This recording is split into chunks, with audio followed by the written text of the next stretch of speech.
What is up? What is up? Grace and peace, grand rising. We are here at the finish line today, December 31st, the last day of the fiscal year. All right, so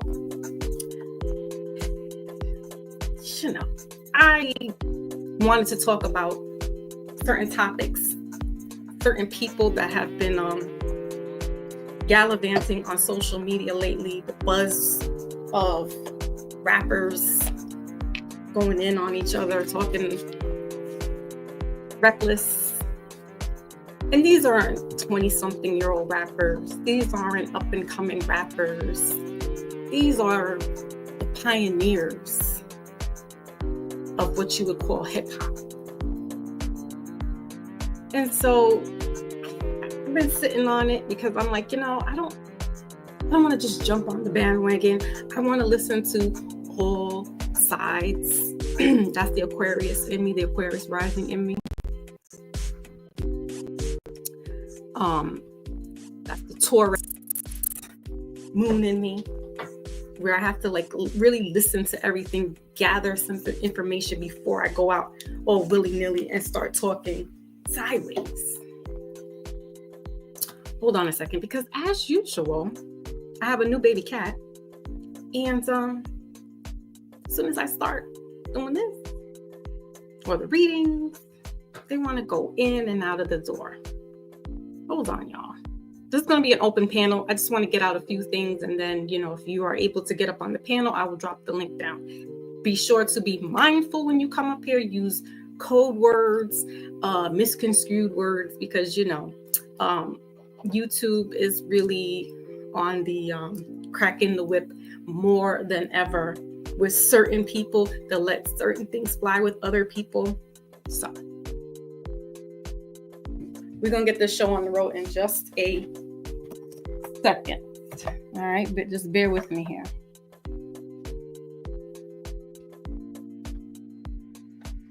Okay, little girl, go sit down then.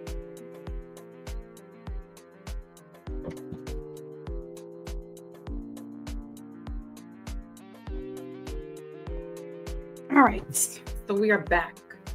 All right, just waiting on some people, but I guess they'll show up. It is a last minute kind of impromptu, so I'm not really I don't really expect anybody to shine on through. Okay, so today we're also in yesterday started the dark moon in Capricorn. So it's a new moon, which means new phases, right? And how appropriate as we're entering into a year 9, which has to do with endings. So for some that are like, I don't celebrate the holidays and the pagans and all this. Listen, when you have evolved and you know a few things, remember where you came from, first of all. You didn't know all this shit. Excuse my language. I'm already starting off early. You didn't know about pagan holidays when you were a baby, unless you were brought into a religion that didn't celebrate these things. So for everybody that is celebrating, Happy New Year's Eve. We're going to be bringing in this last, I guess you will, Mindful Monday with a year-end review. But like I was saying, we're in the dark moon, which is a new moon phase. January 1st brings in the new year, but it's actually not the year of, it's not a new year in regards to life. So the new year usually is around March, April, when the spring season is upon us. So that's really what when the new year is. So that's when we should be celebrating. And so, people, like I said, those that know, they know. But I'm past the whole, I don't celebrate these things. I was doing that for a couple of years, but I wasn't doing it because I'm like, I'm not celebrating any of these pagan holidays. I was doing it because I was going through grief, and my grandmother's house was the house that we would go to between my grandmother and my father's house. We would go there in celebration during these holidays. And because they're no longer here, I was in a funk. I didn't want to be around certain family members. I didn't want to be around too much of anybody.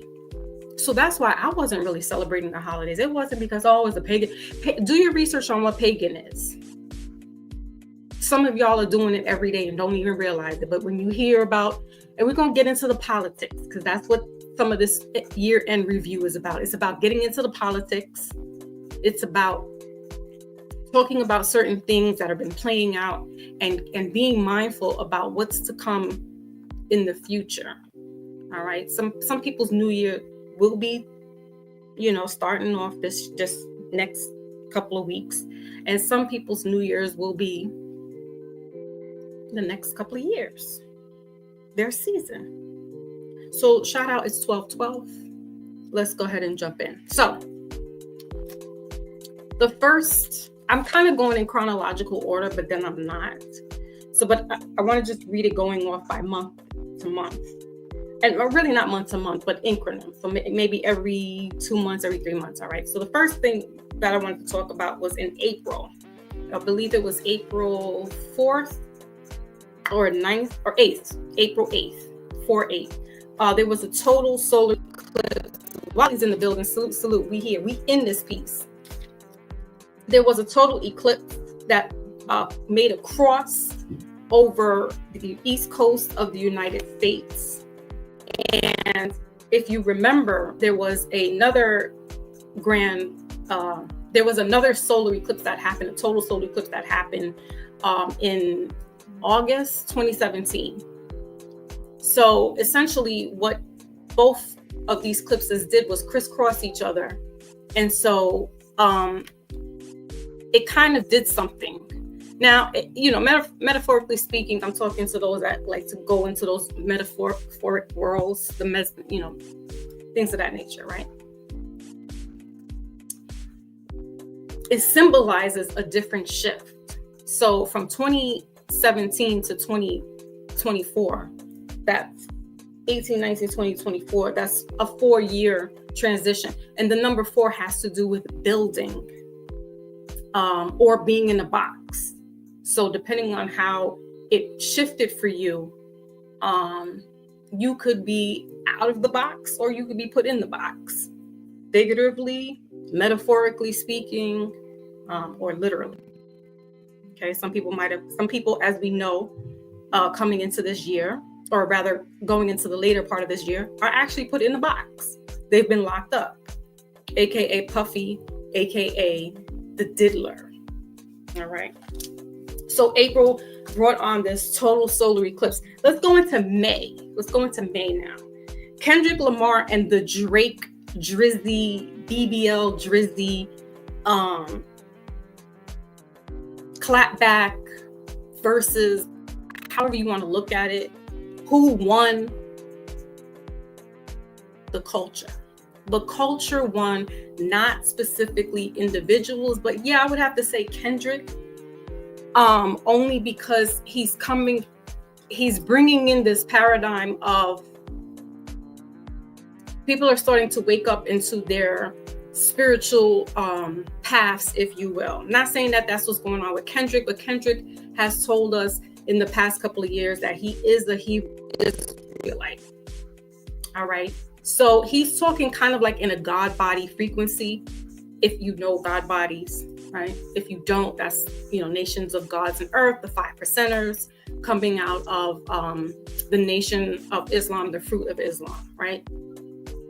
So then you have somebody who is a machine, and not to say that Drake didn't have, some good songs and radio players and club bangers, right? But it's not substance. He's not really talking about stuff that you'll be like, ooh, he's really like Lover Boy, right? That's his whole little moniker. And some of the stuff that he's been saying has been unsavory. A lot of stuff that's coming to light now is going to keep going until the end of 2025, because 2025 is a year 9, and that has to do with endings. This year is a karmic year. It's the year 8. So this is why we're seeing some people in the limelight lately, i.e. Puffy, i.e. Jay-Z, that some of the stuff that they've been doing for so long or saying for so long is finally catching up to them. Whether it's true or not, just look at it as this is the year 8 and this is a karmic year. All right. So then we move on to August. I want to say it was August. If I'm wrong, somebody correct me in the chat or in the comment section if you're doing the replay. Shout out to Miss Sharon though. She sent me a lovely gift that was unexpected, and so I love the people that have been sticking around me, not me per se, but being in my essence, being in my energy field for the past almost 4 years. And those who have been, coming along lately and been there. And I really appreciate you guys, like Wally. I really appreciate you, Brother Maybach. I had a dream about Brother Maybach the other day. We were like, he was down here in New York. We were eating like some venues, something was going on, and we were just eating like food and stuff. And I think I was like showing him around to like the different food spots. We might have talked about that on a live, and like unconsciously or subconsciously, it came into my dream. So shout out to Brother Maybach. Shout out to my Pink Sugar. Shout out to Willie, my brother Rich Mo, my Lotus, Black Jesus. These are the people that have been behind the spotlight with me on a semi-personal level. And and my beauty queen Raz Girl. So yeah, just wanted to say that. No slight to anybody that, I just, those are my core people that regardless of whenever I'm going on something or if they need me, it's like showtime. They're there, I'm there, I'm showing up, they're showing up. So all this love is reciprocated back. And the fact that we made it up to 529. I was trying to get to a 500 mark before the year was out, and I got over that. So salute to the people that are the subscribers that came through within the past couple of weeks. Me being on other platforms has definitely generated these subscribers. Okay, so let's go ahead on. I think Puffy was his house was raided. I say Puffy because I'm coming from the era where his name was Puffy. It was Puff Daddy. And so some people are coming into his getting to know him as Brother Love, right? But for the most part, everybody knows him as Diddy, and now the new moniker is Diddler, right? The Diddler. But I know him as Puffy. So I was saying that in somebody's live, and they kept saying, well, why does she keep saying Puffy? I'm 48. I grew up with the Bad Boy Inception. I saw Puffy come through on the Bad Boy. I knew when he was working as an AR in Uptown Records. Not knew him personally. Let's make those disclaimers. But I knew where he was coming from. Okay.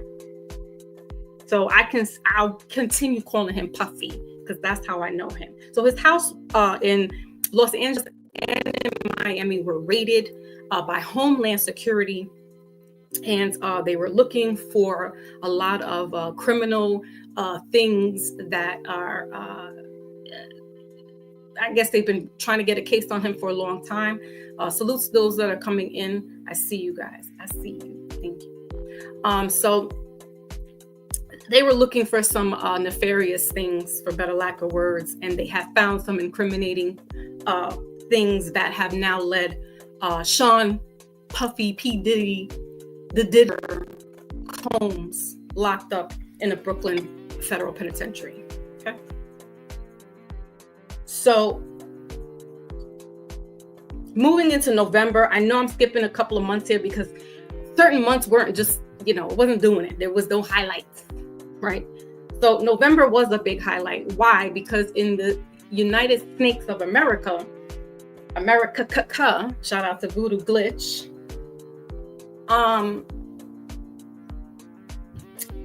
it was a battle between, again, the races, right? It was a race to who was going to become the new president. And it was Donald J. Trump, who was the president back in 2016, 2017. So notice how the eclipse of the last one in 2017 shifts, and we have this eclipse back in April, and it sets the precedence of the president. So Donald J. Trump is the president elect, be president, and he will be sworn in, I believe, January 9th. All right. So let's move down to the ends of the year, the meat and potatoes of why I really wanted to go live, but just been holding on. December.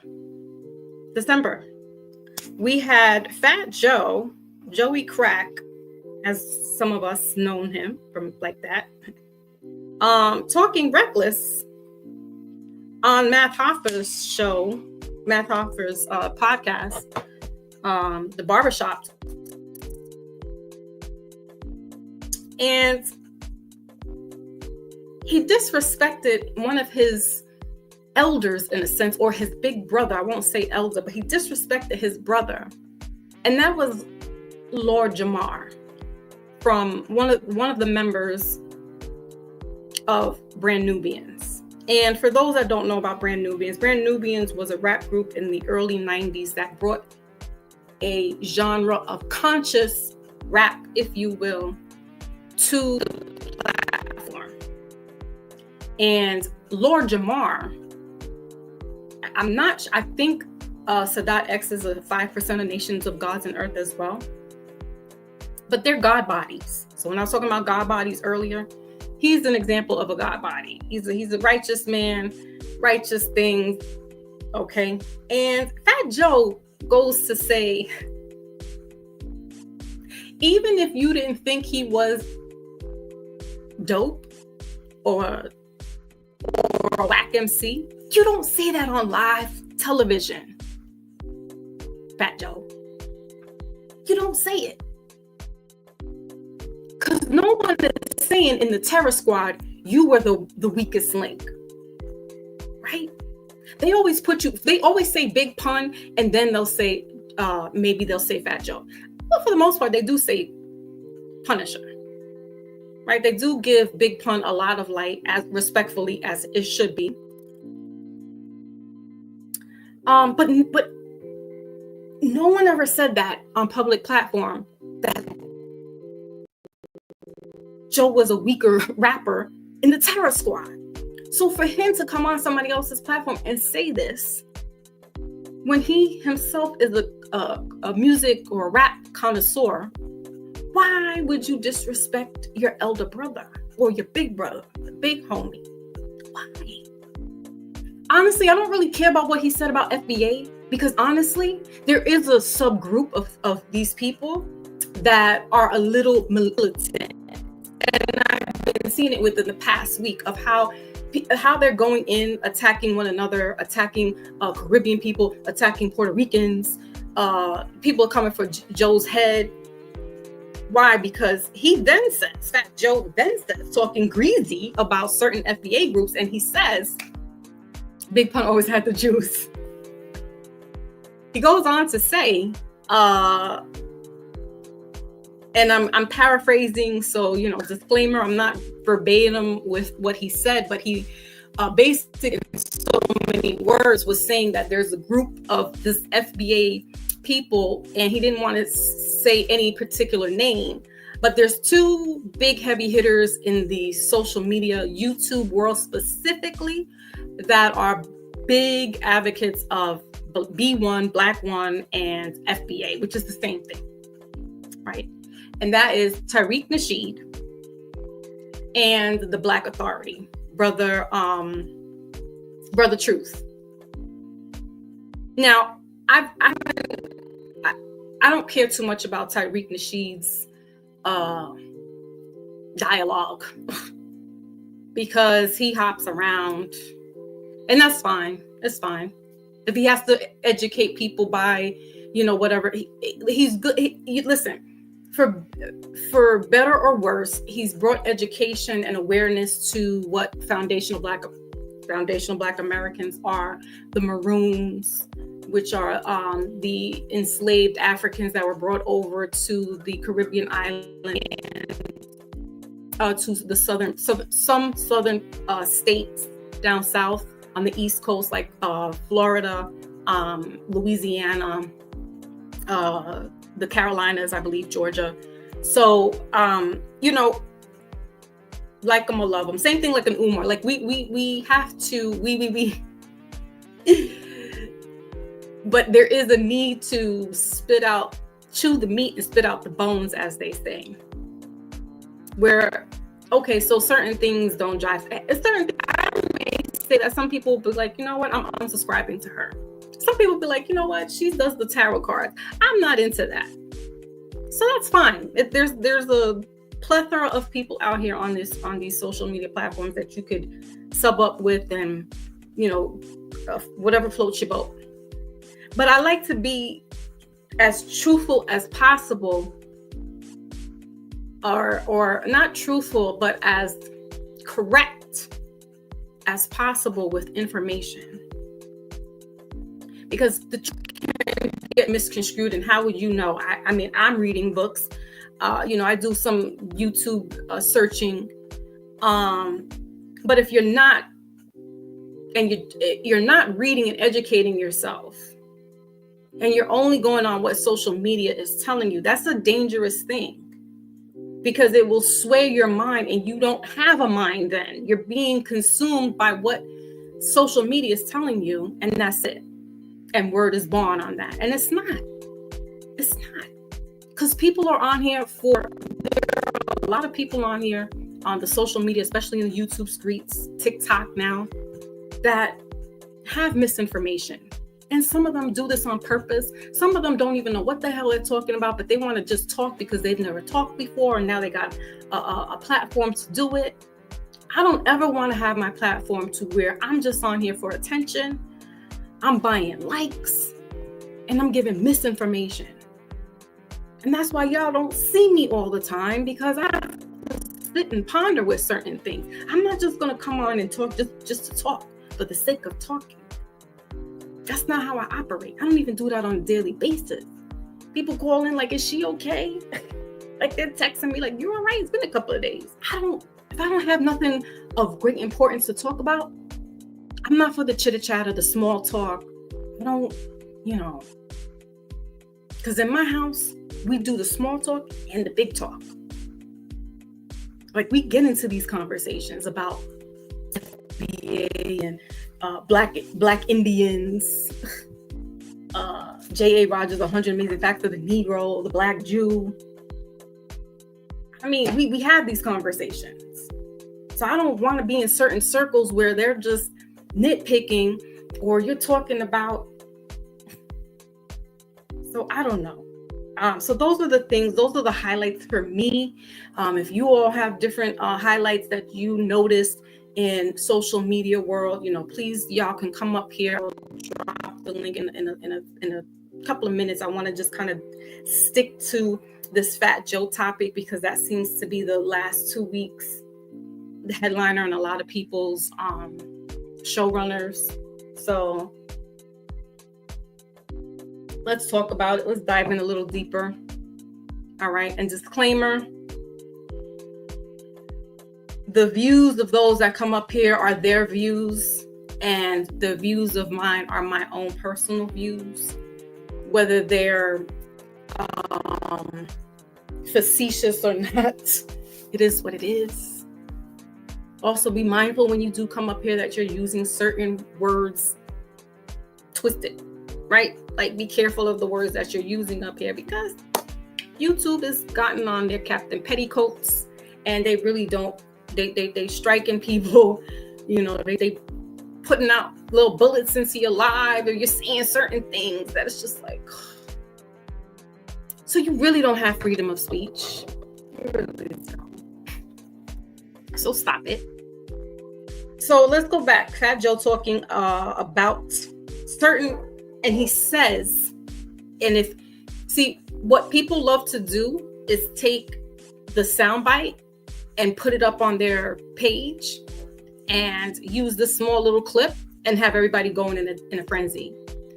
Fat Joe and everybody, like, I listen to, especially big up to the Star Report. I listen to, I've been in the chat, but I've also been in other platforms, and it's very hateful, for better lack of words, in there. And I want to say, it's not that Fat Joe,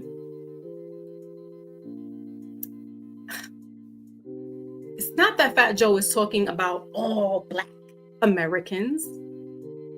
We're going to be using those words today because people don't understand. Go to Brother Sabir Bey's channel. You will learn that you are not Black. Like, you're going to learn some things today with Brother Sabir Bey, and I most certainly have. Go to a Tears channel on YouTube. You're going to learn something. And those are about the only two brothers that are talking opposite of everybody putting up the whole Black Panther fist, the whole Black Power and all that stuff. And it sounds great. It makes you feel good. It made our parents feel good. It made our great-grandparents, or grandparents rather, feel good. It gave them a sense of purpose. But we're not living in those times. Or are we? Are we still in Jim Crow? Because that's what it seems like. I mean, people in the chats in various places are talking about, tethers, that word tether. Read the definition of what a tether is. You listen to a certain, and that's what Fat Joe was saying. Like, some of these people are listening to this group of militant, or not, he said militant, he said radical FBA. And he said, some of them probably broke. Oh, that sent everybody off in a tizzy. Oh, he's equating brokenness to Black people. If the shoe fits. Like, and so they're making a thing. And so, they got the whipping post out for Fat Joe. And they're like, this Puerto Rican or this German, he's not even Puerto Rican. He may be actually a white man. We're tired of these culture vultures. We've let, and they weren't there in hip hop, and they didn't start hip hop. Nobody said that. And I'll tell you, there's a few people that have very big platforms. I'm not going to say their name. They're the ones that have started this. Puerto Ricans wasn't there. Because prior to this conversation 3 years ago, nobody was talking about Puerto Ricans weren't there. In fact, they was like, Puerto Ricans are our brothers. So stop the nonsense. And if you're not from the New York City area or tri-state area, Connecticut, Philly, Jersey, maybe certain parts of Boston, you're not going to understand the whole dynamic of Puerto Ricans, Latinos, and which would be categorized under Caribbean people living amongst other ethnicities. It's going to be hard for you to contemplate why an Arab, if I go to a corner store, is calling when the guys walk in, yo, what's up, my ninja? It's hard if you live out in Oklahoma, or if you live down south somewhere, because those words with the hard R, ER, was offensive during Slim Joe, Jim Crow era. So now in the late 80s, right? Because even during the mid 70s to early 80s, that word ninja was not being thrown around so loosely in hip hop or rap, rather. It wasn't thrown around that way. It wasn't until the late 80s, really the 90s, is when that word took a life of its own. And then it was, oh, well, that's the term of endearment. That's how I call my brother. Da-da-da-da-do, whoop-de-whoop. So now you got Asian kids, you got Middle Easterners, you got little white boys saying the N-word, not with the hard R. So if you're going to come for one group, you're going to have to come for them all. So again, certain people are cherry picking the narrative, what fits good for them. And let's be frank, what is an FBA? Foundational Black American. What makes you American? I've heard it's lineage now. The foundational means lineage. So Fat Joe Lord Jamar, rightfully so, has went on to his podcast and has been, shooting shots at Fat Joe, and basically like, all black people come back to me now. Forget about Fat Joe. He had his time.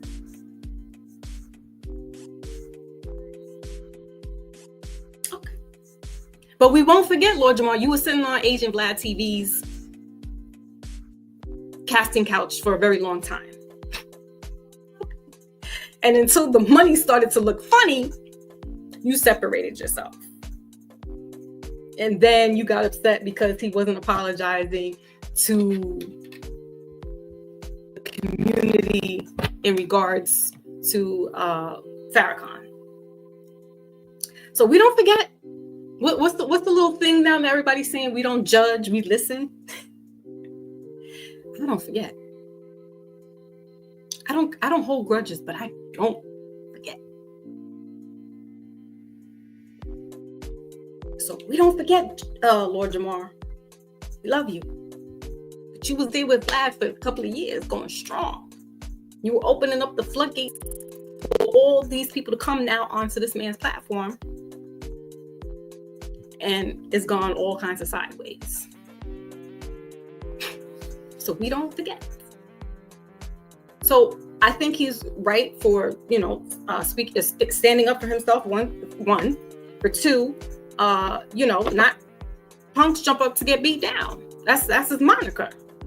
So he has a right to clap back at Joe, metaphorically speaking, and, let people know, hey, because that was very disrespectful of what Fat Joe said on Matt Hoffer's platform. Again, it's like you going to a stranger's house and you're talking about your brothers and sisters to these people. You don't know them. You may feel comfortable, but you don't talk about the situation that you got going on with your family members to these strangers.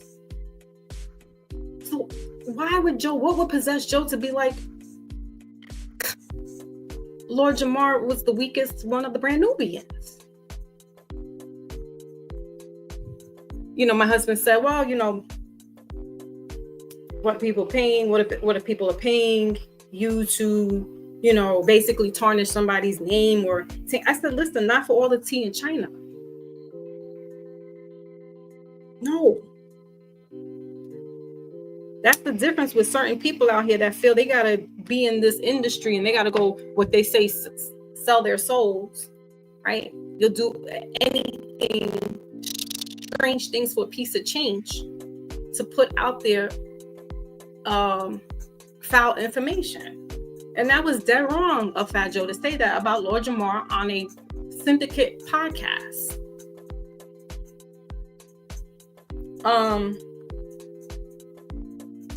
But the other thing was him talking about, FBA and there's a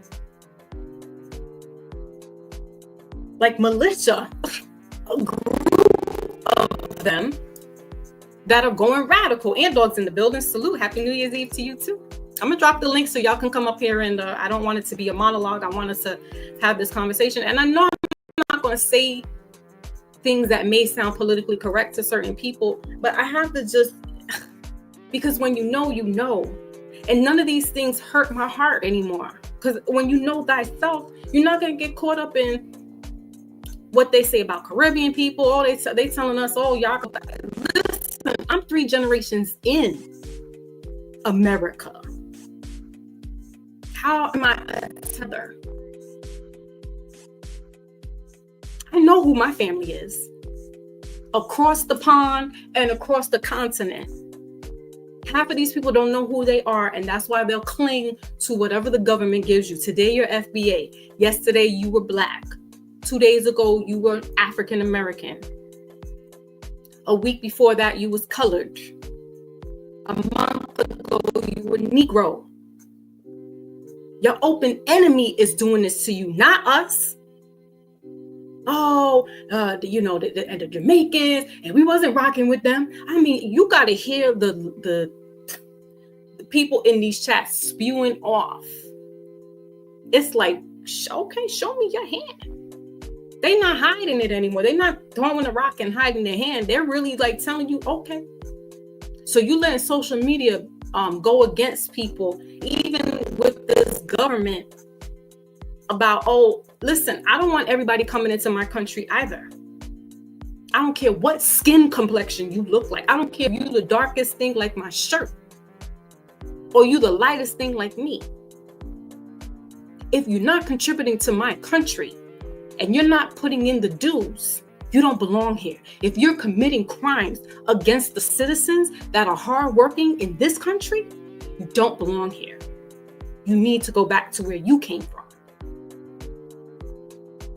Guess what? My grandparents who did come from the Caribbean became naturalized citizens and paid their dues to this country. So I got every right to sit here and be like, I'm American.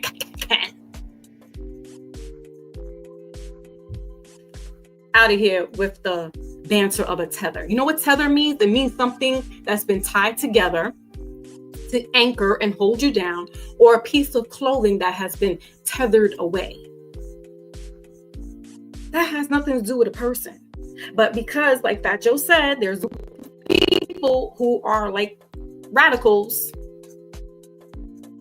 and don't matter what skin color they are, because we know that there's we're using white and black today. We know that there's white people that are radicals too. We know this. And for people just be in the chat and they were just talking stuff. I'm like, they had to change who we were to keep us from paying us. Yeah. And that's the real thing, Brother Anton. That's the real thing. Like, y'all fighting about, you're not going to get reparations or reclamations, rather, by you saying you foundational American. Oh, and we got the FBA flag. What, the flag that y'all just made a design for like 3 decades ago? No, it's not a national flag. Therefore, this government will not recognize it. It's just to symbolize the blood, the sweat, the tears, the land of the people, but it's not a national flag. You want to get some reparations, you got to claim nationality. Oh, but the Jewish people got their stuff. They got a nationality. Newsflash, they got a nationality. And it wasn't us that was given to them. It was the other countries. So guess what? Those who feel like, oh, the government, this government needs to give us. No, if you do your homework, who else was doing their colonization here? It wasn't just the British. You go down Louisiana, ask them. It was the French. You go up a little north on the East Coast, the Dutch. Where are you getting your reparations from? You better go bang on all those countries out there that have been dipping and diving exploiting the country. Before you sit up here and say, oh, them Puerto Ricans, oh, them Jamaicans need to go back to where they came from too. And we give them everything. We gave them everything. Really? We were forced to live side by side by design. Because of the government. The Southern blacks who migrated during Jim Crow, before Jim Crow, and after Jim Crow, that migrated up north, didn't have a pot to piss in nor a window to throw it out of. Oh, gee, who does that sound like? Jamaicans, Cubans, Ecuadorians. Guess what? Newsflash, we're also in the same proximity with each other. How do you claim Pan-Africanism, but you got no African DNA? I got more African DNA in me than you do.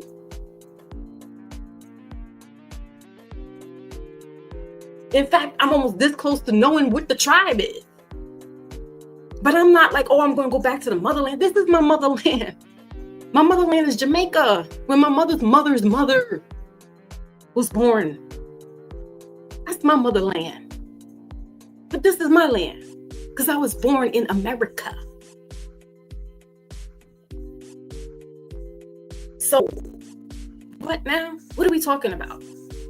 And so hip hop, and mostly whoever, and it's the older people that have spun this now. I don't know what and why, but no one was saying this back in the 80s. when the break dancers and the Puerto Ricans away, and I think it has to do a lot with complexion, because the darker, listen, y'all don't even know that Dougie Fresh, Slick Rick, Karis One, what's his name? What's this man's name? I want to call him Trevor because that's his birth name. But anyway, they're Jamaicans. But guess what? They were the heavy hitters in hip hop music. I want the people who are banging and putting their fist up for FBA. I want you to say, no, KRS One, you can't be in our, because he's not foundational Black American. Oh, Biggie Smalls, Jamaican. His mother's from Jamaica. Somebody said to me in a chat yesterday, oh, but he lived as an FBA man. How does an FBA man live? No. Just because he was dark skinned, he still spoke patois when he went home to his mother's house. He assimilated. But because he was dark skinned, y'all let him in, right? But the lighter skinned ones, you're kind of looking at them like, oh, because they closer to the Europeans, the Europeans. And you're not doing your homework that some of y'all are mixed with that same European. Shake your family tree. You will find out you have one or two European great grandparents. So what are we talking about here? The Jew is the Negro. Black Indians. So in order for you to get what you keep yelling for, that is going on deaf ears in the government, and you keep wondering why they keep doing the things that they're doing, is because y'all don't have the nationality.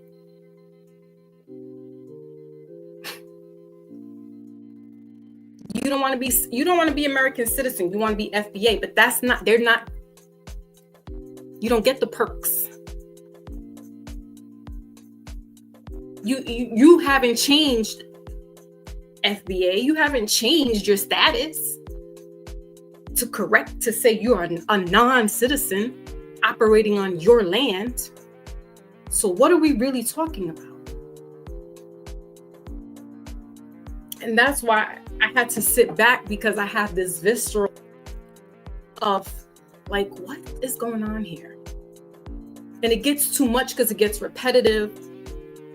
And, it's like cherry picking who and what are we going to, who are we going to get? Who's going to be, the next person we can go ahead and target. And yeah, Fat Joe, like I said, in my humble opinion, I think the only thing he said wrong was about Lord Jamar. Because, people talk about, oh, well, we don't want the Mexicans here. We don't want, but there's a group of Mexicans that are not.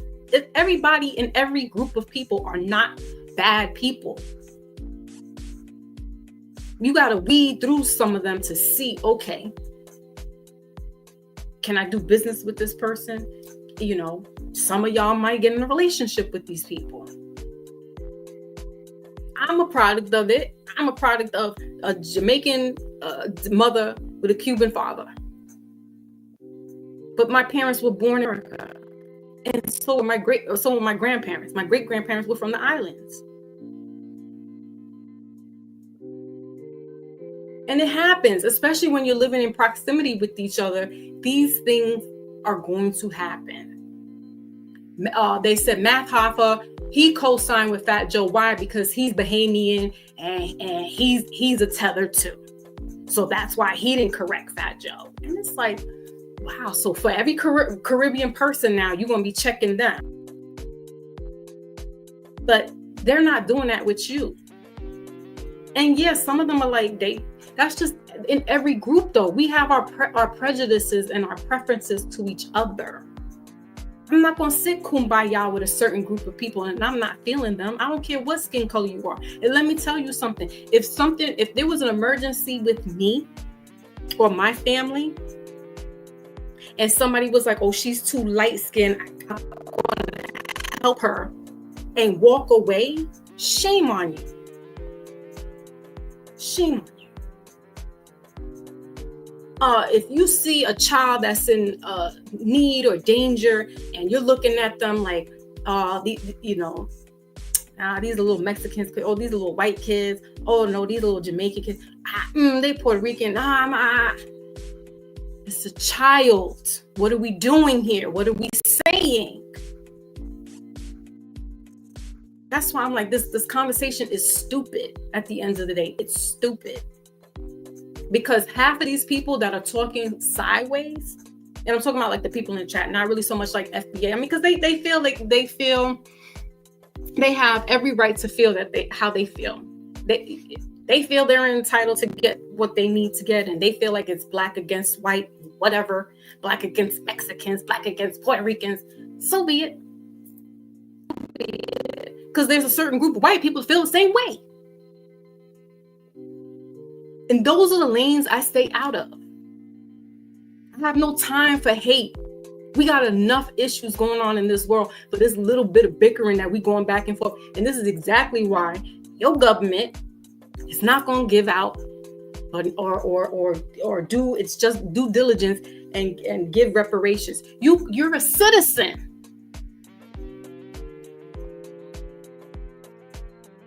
You could work, you could get a car, you could buy a house. What are we talking about? I'd like to see some people disregard their citizenship and see how they will, flip the script and some people are just too comfortable. And so they feel like they can say whatever they can say because it's on social media and no one's really going to check them. And it gets ugly because it can get personal. Some people really get personal. I've been called in the past couple of months a tether. She's got tether tendencies. She's talking tether talk. Like, what the fuck? Y'all don't even got a third grade education. Y'all are high school dropouts and you want to talk to me about tethers? But you got jail babble, no disrespect to it. But y'all coming off of this, I'm listening and I'm reading. I didn't come from a dumb family. I came from some heavy hitters that knew how to grind and get shit done. Legally. They weren't on welfare. Nobody from before me was on welfare. No disrespect. But they never went on that help. Even my grandfather who served in the war, they didn't really give him nothing back. And he's a vet. But he got a city job. He wasn't wounded, thank goodness. He didn't really have too much. He may have PTSD, but again, during those times in the 50s, after World War II, they didn't talk about that stuff. They just drank it away or they whatever. They figured out how to figure it out. But what I'm saying is they made it through. And a lot of families are like that have made it through and got with the get on and didn't rely on the government to do anything. But there's loopholes in the government system. So if you can find those loopholes, then you don't have to worry about, get your land. You can buy land. Absolutely. They got grants. I would like for you to go travel in a third world country and see if you could talk loose out there. I was talking to this Chinese cab driver the other day, last Friday, and we were having this conversation about shopping on Temu, which is pretty much a Chinese-run Amazon, if you will. And he said, the only issues I have is that America is not getting the money back, but China is getting the dollar to cents off the orders. Because I like to listen and I like to talk, but I like to listen more. And I was like, you're right. Then he says, you know, people who you know, this country, you could speak up, you can talk, and you can, you know, basically you could speak up. In China, you speak up, you go to jail. So I would like for all the little loose lips think ships out here think about going to another country and talking that high shit. And think you're going to get the red carpet rolled out for you because you're an American. Not for everybody. Not for everybody. So, yeah, until further notice, I'm staying right here. I love my perks, my benefits. Yeah, it sucks for those that, you know, are not citizens and, you know, they're here and they need health insurance and stuff. But hey, American citizens are having the same problem. The premiums are going up. Medicine's going high through the roof. Right? Doctors' visits are getting more expensive. We're having problems too. But I'm not going to, you know, cut my nose to spite my face either. I've been working since the age of 14. I put in my dues, put in my fees, the IRS collects, and all that good stuff. So I'm comfortable, as somebody said. All right, I'm gonna drop the link. Again, anybody wants to come up, y'all can talk. Where are we at? Almost the hour mark. Okay, I think I've said enough. So for those that are you know, coming in, make sure to hit that like button, right? That keeps us in the algorithm. And just a recap of the year and what certain aspects that I saw were big highlights, which was the total solar eclipse that happened over the East Coast, Kendrick Lamar and Drake, the clapback, the verses, who won. So, you know, if y'all want to pick each one of those and talk about it, or you want to talk about what's going on right now with Fat Joe and stuff, or Puffy. I really don't want to talk about Puffy though, honestly speaking.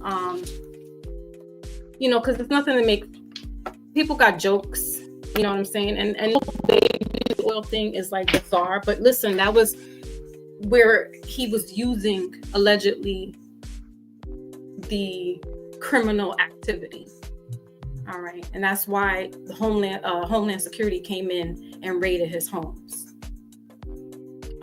You know, and I really don't want to honestly talk about that stuff because it's not funny. It's kind of sick. You know, when you hear about the certain things that I didn't read the docket to see what his charges are besides the RICO. Which, I mean, honestly, you know, the RICO Act, yes. But yeah, I don't really want to talk about Puffy too much like that. But Puffy's house got raided. Donald Trump got elected back in November. So we will be seeing the Teflon Don come back into office. And I got newsflash for some people. It's not going to be a cakewalk either. If you think Donald Trump is going to be your best friend, think again. Because here's my intuition, if you will. Wally, I'm going to get you. I see you there. Hold on a second. Here's my take. Donald Trump is going to let people, he's going to give the proverbial rope for you to hang, metaphorically speaking. And if regardless of what color you are, what creed, what nationality, what religion you are, if you're not working and you're not building America up and you're not making America great again, you're not getting jack. You're not getting jack. He's not going to make it easy. Y'all remember him on The Apprentice, right? His show, The Apprentice, when he was the boss and he had everybody doing it. That's how he's going to be running this country. Sure, I'll give you the benefit of the doubt. Sure, I'll give you what you want, but you show me what you are capable of doing. And if you don't fit that bill, sorry, I can't help you. And don't sit here and think, oh, he's a racist and he, equal opportunity. Yeah, he's going to give everybody equal opportunity. But if you fall short, he has pushing right through. We don't have time for the fun, dumb shit that we were going through the past 4 years. We don't have time for that right now. We got to build this country back up, economically speaking. And yeah, he will give to foundational Black Americans. But if you just sitting up here and partying and bullshitting, like the PPP loans that he issued out, and you went and spent it on BS when you were supposed to keep your business going, yeah, he's not having it. Fat Joe.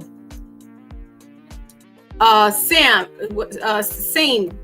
I'm putting the link if you want to come up onto the panel. Salute, Wally. What's going on, Foxy? Nothing too much. Not too crazy. How are you? The usual. Usual. I hear that. Yeah. So jump in. Which way do you want to go with this? But I'm gonna say it like this. The one thing I would say this, as far as like the whole Fat Joe thing. Yes, let's go. Say, my only thing with this is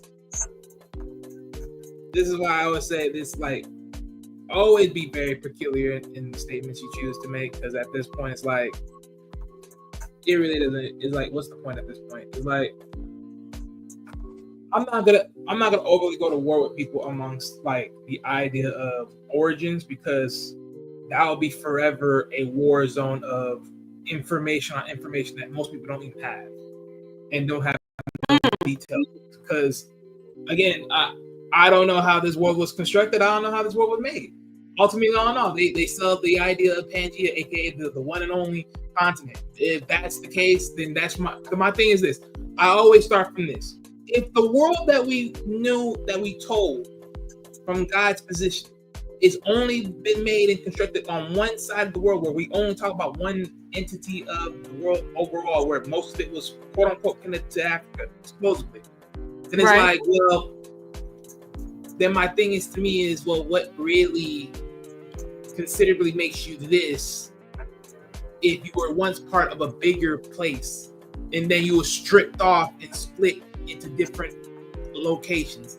So that's my main thing, because I always like to start at the beginning point. Because if the beginning point, if everyone was lumped in one area, and then it's like, okay, now God said, let's strip these areas in pieces, and you're a smaller piece to the bigger piece, then what really makes you what you are? But that's my only starting argument.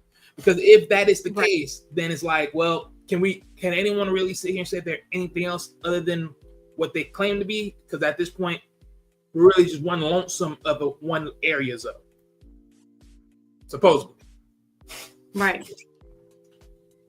And to some, that would sound like tether talk. And then they'll want to say, well, what's your mother? What's your father? Are they from the islands? Hey, so it's like you can't even have a conversation with just having a dialogue of how you feel, like, and speaking the logistics of, oh, well, that sounds like that's coming from another country. How? Yesterday, I don't really want to, because Star has he will get you if you use his content. So I will be very careful with saying but in the chat, I mean, this guy called in and he was like, listen, I don't really care about that stuff. I don't really call myself this. This is what I call myself. And he's from New York, you know, the home of hip hop and all that good stuff. And he's just like, I don't like, and as soon as he said that in the chat, I mean, and I know that's a troll baby section, so I get it. But,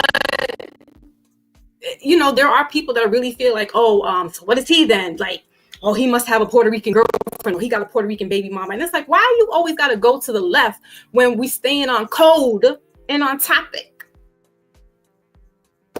That's all. Go ahead. Wait, hold on, real quick. So Sam Cook says, Sam Cook, Fat Joseph, identifying American descendants of slavery. That's ADOS for those that heard that term before, and FBA as a terroristic or radical is a dog whistle to the U.S. government. Joseph, in effect, called for a spotlight to be placed on Black Americans. Absolutely. Absolutely. And that was what some of the callers were saying, is that you know, and honestly, he did Black people a favor by putting that spotlight on them. So okay, you're saying all this, you want to be like this, show me what you got. What are we working here with? Trump likes the rappers and all that stuff. Sure, he's been doing that since the 80s. But he's about business. He's about show me the money. And he doesn't care who little Uzi, Poozy, and Poo-Poo is. He wants to know, how are we building this great country back up again? What do you have to invest into this country? And yeah, it's politics as usual. I'm not saying we need to sit here and glorify him. By no means. Do your homework when it comes to these groups. But he was a Democrat and switched to the Republican Party. This country was founded by Republicans. Some of your founding fathers were melanated Black men that were right after the Civil War. If I'm not mistaken, I have read it. As a matter of fact, hold on, Wally, I'm gonna have you speak again, but I wanted to just, because I made notes here a while ago when we was talking about, I was reading that on OG's platform. Sorry, my fault. But there were founding fathers that were Republicans, and they were as dark as Wally, if not darker. Okay. This country is for the people, by the people. That's what the Republic stands for. Where's the Constitution? Should I get the Constitution book out? Like, should we educate ourselves? I think we need to start reading and stop this social media babble. What's your Constitution tell you? And get a law book and find out what Black means. Because Black means civilly or mortuous, which means dead. You are dead in the eyes of the law when you claim Black on your status. They know this. That's why they keep putting it in the census. But they'll give you white, but never write European white. They'll never write English white or Britain, right? They'll never put those subcategories when they write the word white. But under the Black American census, they're asking you, well, which Black are you? Because they freaking know. And they're playing word semantics on you. And guess what? Y'all are following along with the okie doke, and you keep going on with that. I digress. Go ahead, Wally. I mean, the one thing I also wanted to add, because to your earlier point of like saying, oh, you're a tether, like where you came from, where your people's from. Well, here's my thing, right? And I still got to find this, because I remember picking up this article, right? So supposedly, this is just supposedly, because again, we don't know. At least for me, I don't know. But there was an article I was reading about where they would usually shift Black Americans from here over to the islands, right? So technically, if that's true amongst the time of slavery, right? If that's true, then technically most of the slave people, you never know if they've interacted with the Black Americans. So if that's the case, then do you really know? For sure, per se. Do you really know? So my thing is that's also another thing. So that's why I'm like, that is a pick and choose because I don't know what to say about that, right? Because if they ever made it together, all that other stuff, however it may be, especially in the time where you're really confused, you're really lost, and don't really have a name to yourself at the moment. So it's like, it's pick and choose. Especially when you hear certain names, like even from my side of the countries, like certain names here, then it's like certain names over there. It's like it ain't that really much different, other than like few little spellings. But okay, but pick and choose. Other than that, then my only other thing is this too. Let's run this back again, right? This is another thing that I also put in question because what's so interesting. I remember someone back in the day, like social media times, where I remember someone put up this post that was like, "Do you really know what the real name of America is?" And I'm like, "Well, wait a minute. If America was never America, which technically it ain't, then my thing is, what is this land really named? And if that's the case, then it's like you're really not a Black American. You're really Black something else." So that's another thing. I mean, you're calling yourself that because sadly, what the name is and what we have to be quote unquote indoctrinated with, but ultimately you're really Black something else because what is this land really named? Because it ain't America. That's what they changed it to. Right. So if you go back, it could be named Turtle Islands, American, and those indigenous people that were there were all migrating from the south, central to the northern part of the Americas, for better lack of words, because it was all about agriculture and food. Right.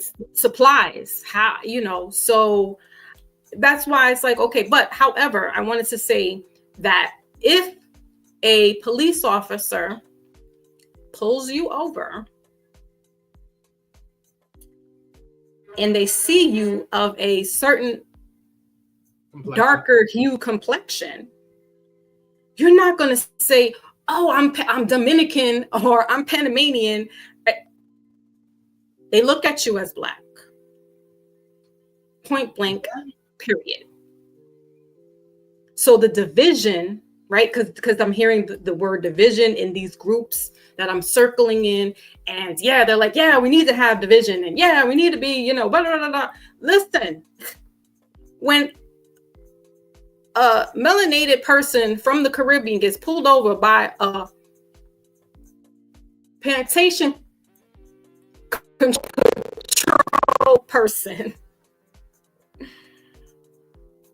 they're not looking to see if this person is Jamaican. I mean, if you're in Miami, it could be that they are Haitian, they could be Cuban, could be Jamaican. So they know the demographics.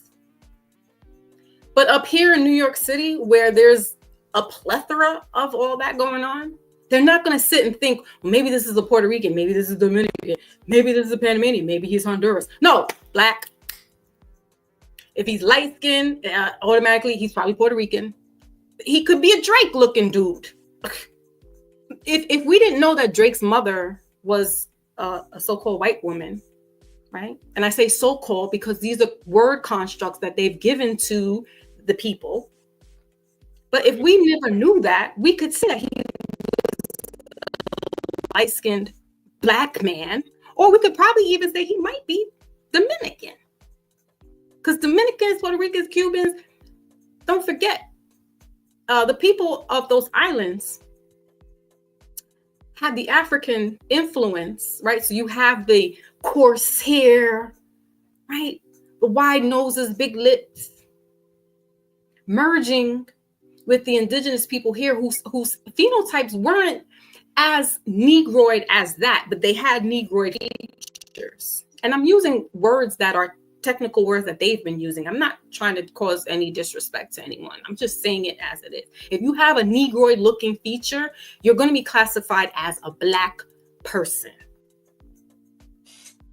They're going to be looking at me like, what the freak is this chick? She might be, but we don't know. But show me your documents, miss. But my children, especially my son and my youngest daughter, they're gonna be like these little black children here because of the phenotype, their complexion, and the coarseness of their hair. But they could be, and they are, of Latino descent as well because of me. So with that, I digress. Go ahead, Wally. I mean, that's just my thing. I don't know.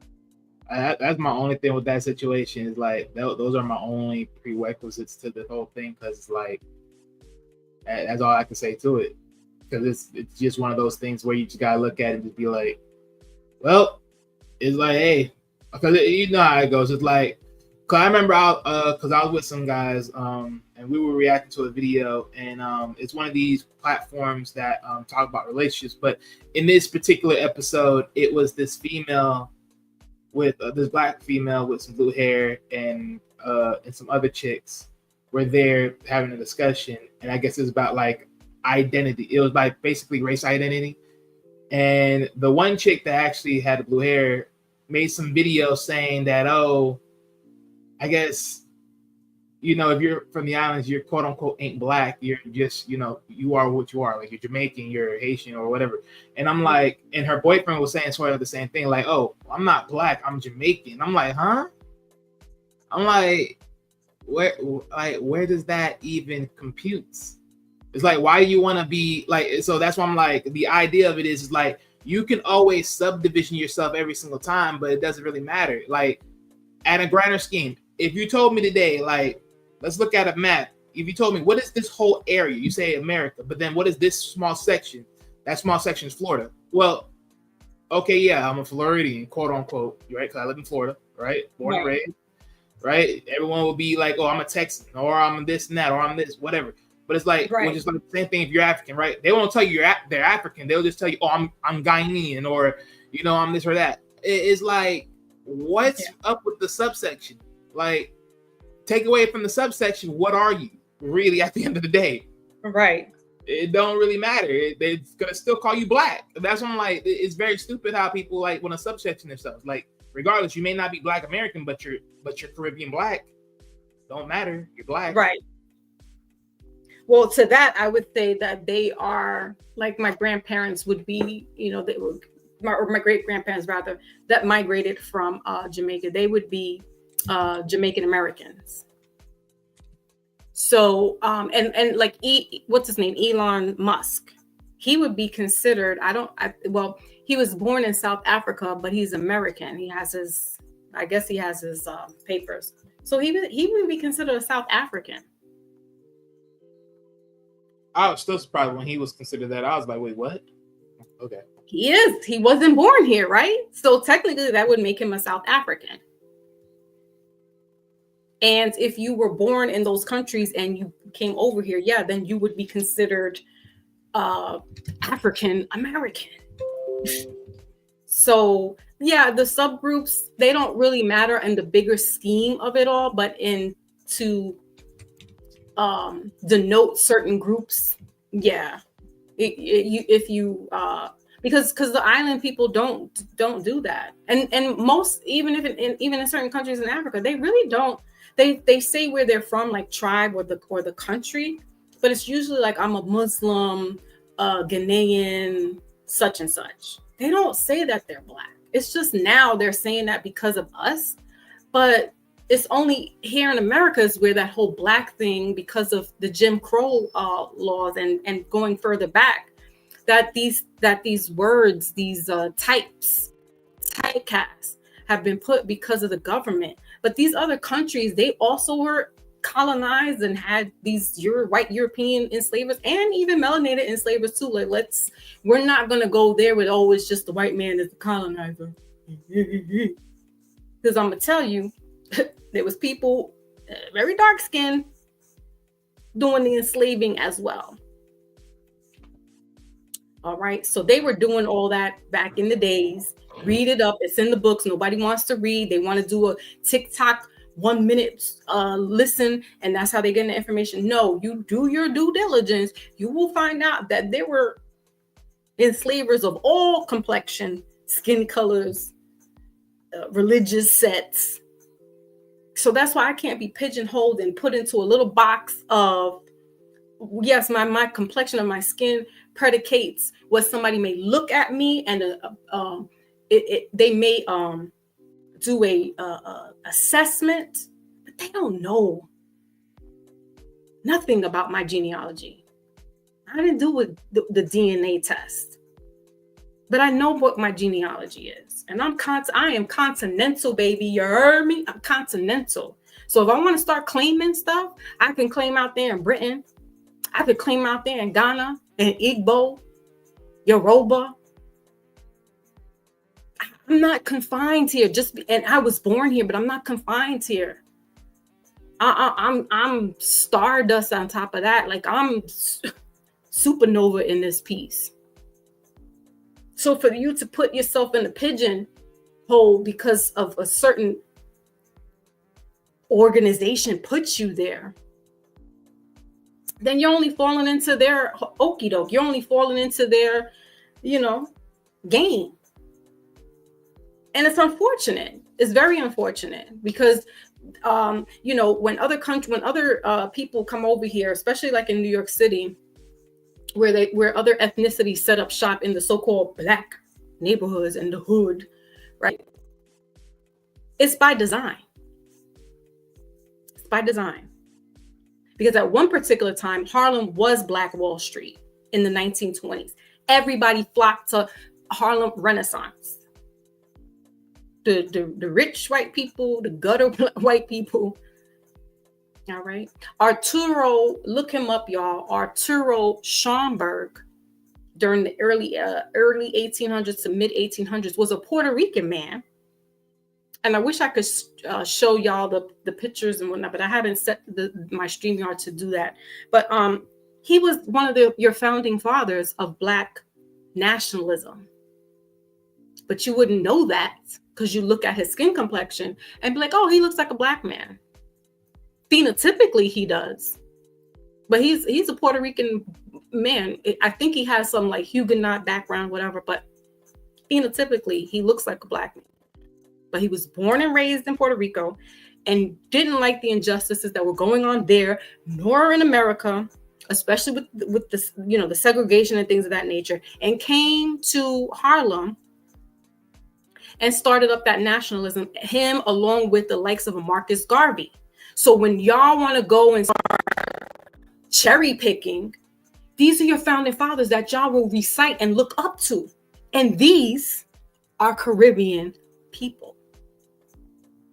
J.A. Rogers, another founding father that of Black nationalism and knowing thyself. Malcolm X, his mother was Grenadian. That's in the West Indies. Again, but because he has a phenotype of a Black man, y'all will throw him in there and he batted for Black Americans. That's what they did because they knew they were getting injustices in their country as they were here in America. And this is why these groups were being created. So when you look at these founding fathers, you will just all off the bat not know that they are all coming from the West Indies. And they have all made their contribution to your so-called foundational Black American rights. They've been doing that. This is almost 200 years in the making, or 100 and almost 200 years. So again, that's where I can't even sit here and have these conversations. When you have these conversations and y'all are reciting Marcus Garvey quotes and things of that nature, Marcus Garvey is African and Jamaican with some indigenous, but his family, because I'm doing my genealogy as well. And the other day, Wally, I was looking up because I'm trying to find my maternal's grandmother, my great grandmother's mother. And I'm having a hard time with finding her family. And I have a sneaky suspicion it's because she was a slave and they don't document slaves. However, she did get married to a European white man. in Jamaica, and he was born in Jamaica as well. See, and people of other ethnicities are born in Jamaica as well, and they are considered Jamaican. You got Asian Jamaicans out there. You got East Indian Jamaicans living in Jamaica, speaking the patois and everything. And you be like, but see, they don't have those kind. Even though they know that they were colonized, they have been freed at least 100+ years before America. So they're not conditioned anymore about, oh, the white man. They know that the government is doing wrong, but there's other governments that are other countries that are digging into Jamaica as well. But they're looking at their own people like, yo, we got to get it together. Because what is going on here? Have you seen Kingston? It hasn't changed since the 1950s. Bob Marley was trying to make a change, and look what happened to him. Again, another Caribbean, but you got so many. I see on so many so-called foundational Black American people's walls, Bob Marley, a picture of Bob. And Bob is a Jamaican with the European white father. So I think we need to really stop cherry picking about who's who and what's what and get to the nitty gritty of shit, because listen, it's them against us. And when I say them, it's the corporations that we're dealing with, those entities. They're pinning you against one another. Like Brother Sam Cook has said in the chat, it's like by design almost. They're doing this on purpose. They're getting everybody riled up. Who controls the media? Not you. So they could put anybody on a platform and spew out anything. And some gullible people are going to fall for the okie doke, and they're going to sit there and they're going to be like, and they're going to go with it. So if you're not talking about economics and structure and, you know, systems to put in place and things of that nature, it's not going to happen. All right, Wally, it's not going to happen. So, I mean, I don't know. After a while, the conversation can't go any further because you have to go back and peel the layers of the country and peel the layers of what had happened in this country, who was here, your so-called Black Indians, right? Because that's the phenotype. So they reclassified the one that looks more Negroid, right? And they shifted that name. But there's people in these tribes that know who they are. And they're tribal, and that's their nationality. And sure, they may not be getting the perks of the system, but they're not tied to it either. So we may look down on a phenotype of this type of American Indian here, right? And, you know, look at the reservation. Those people are really suffering. Drugs, alcoholism, and the big businesses, corporations have really destroyed these tribals, these reservations, actually. And the only reason why they have the reservations is because the government said, oh, okay, so you want a cease war treaty and all that stuff? I'll give you that little piece of land.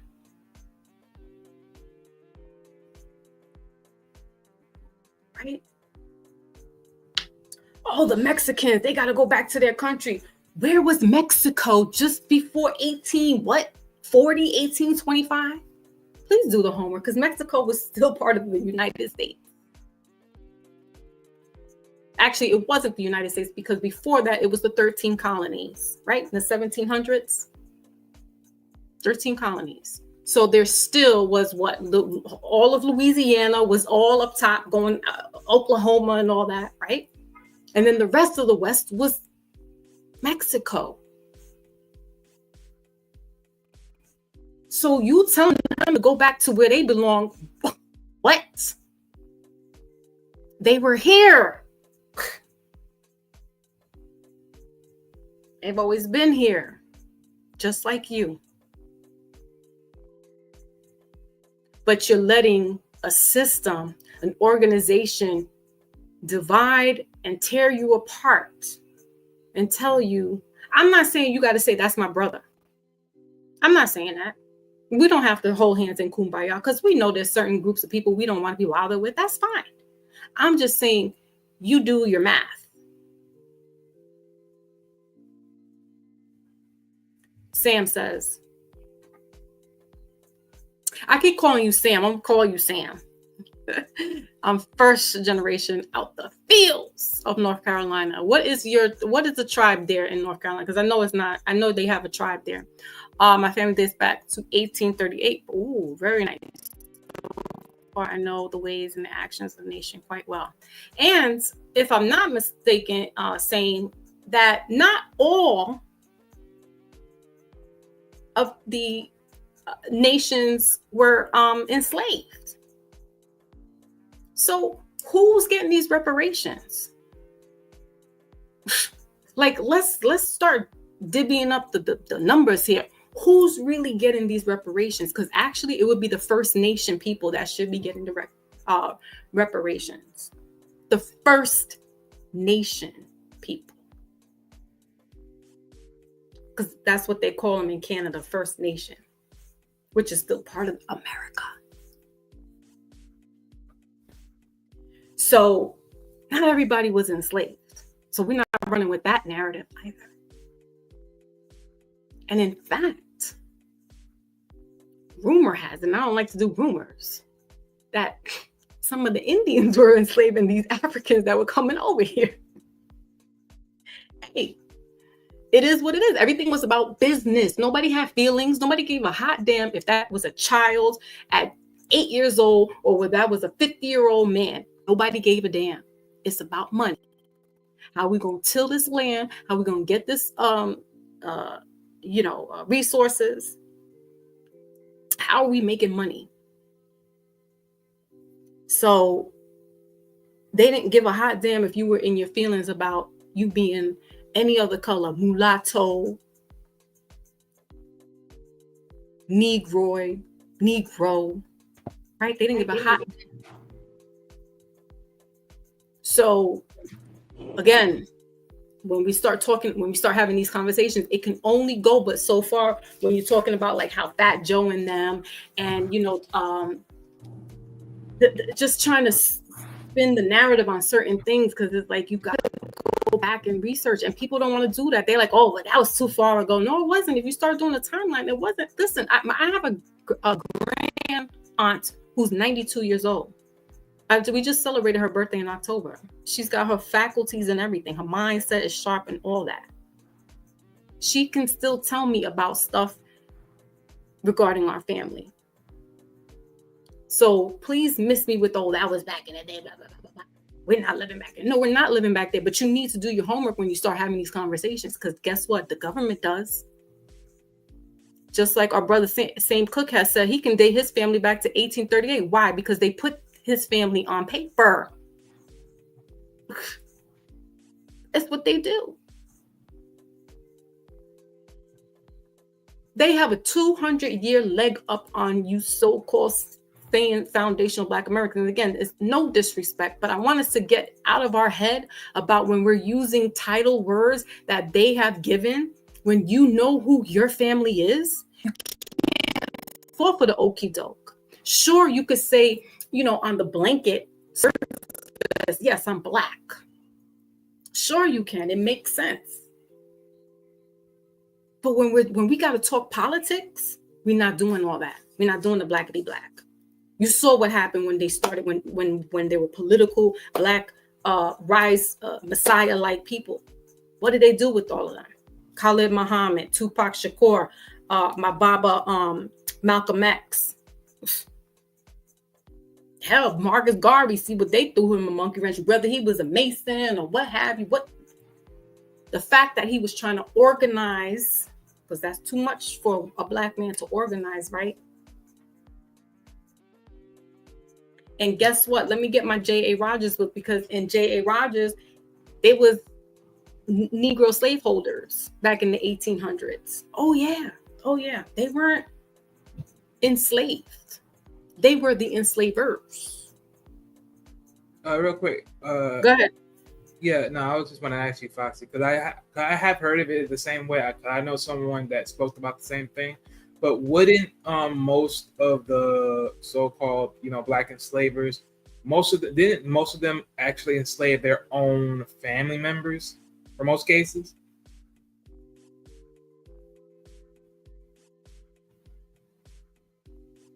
Yes, and I just found that out. And Right. what it wasn't to enslave their family members, but because of after 1806, I believe, or 1850, something like that, that in the state of Virginia specifically, that if they were to be free Negroes, that the family, if they were free or born free, and one of their family members was still in captivity, that they would take that family as a slave, but they would treat them as family, but they had to keep it on the papers that they were a slave. Right.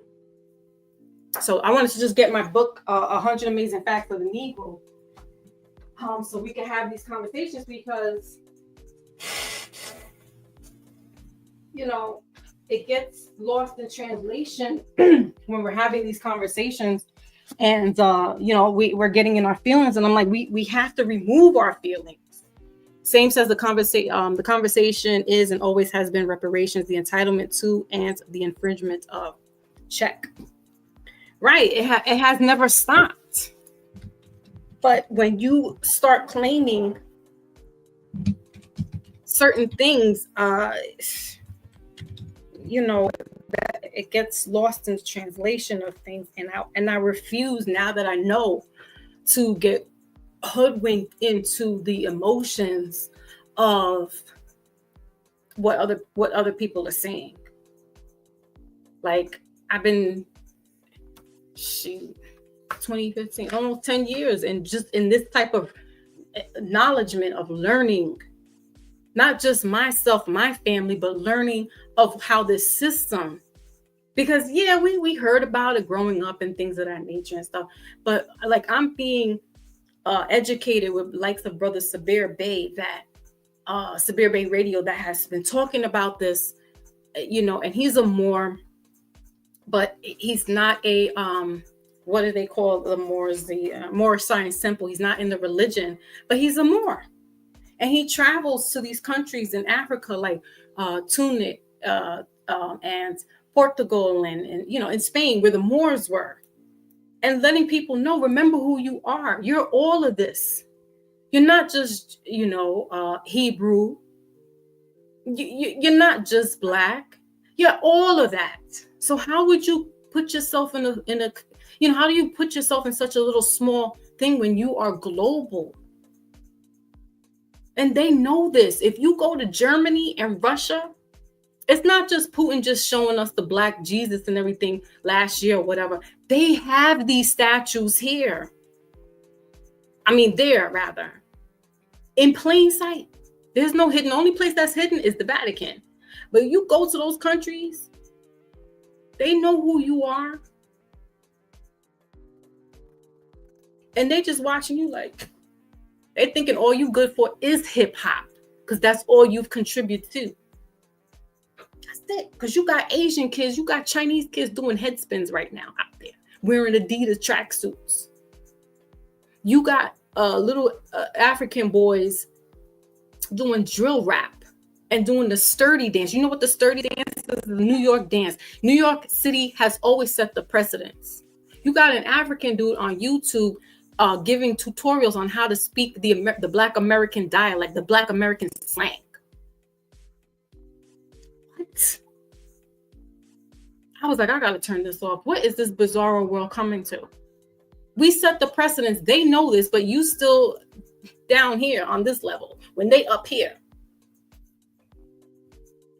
And so, that's basically what I'm looking at, is all that was contributed was just hip hop.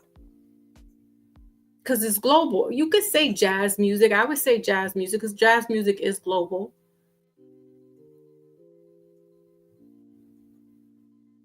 But that's about it. That's that big contribution.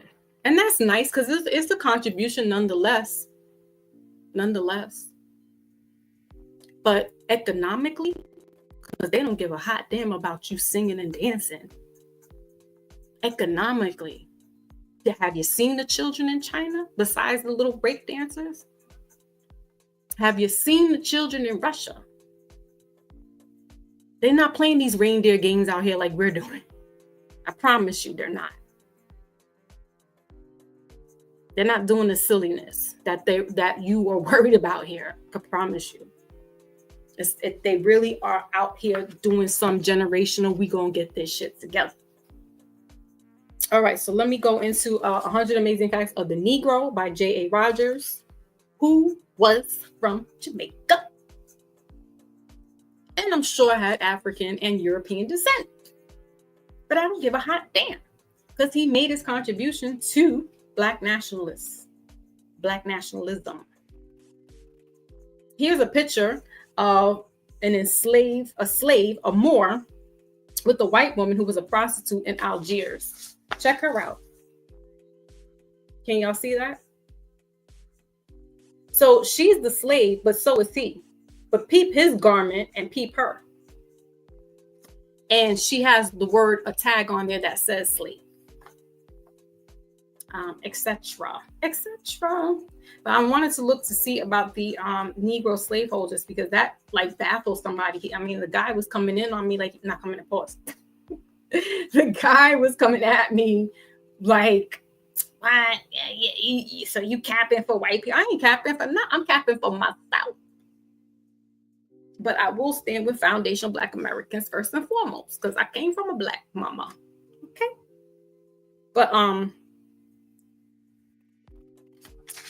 I'm just going to tell her like what I'm seeing here. And then the guy argued me and said, oh, but you can't believe everything that's written in the book because they lie about it. They also put the truth in. So which one is it, sir? Which one is it? We're going to cherry pick what's fictional, what's facts.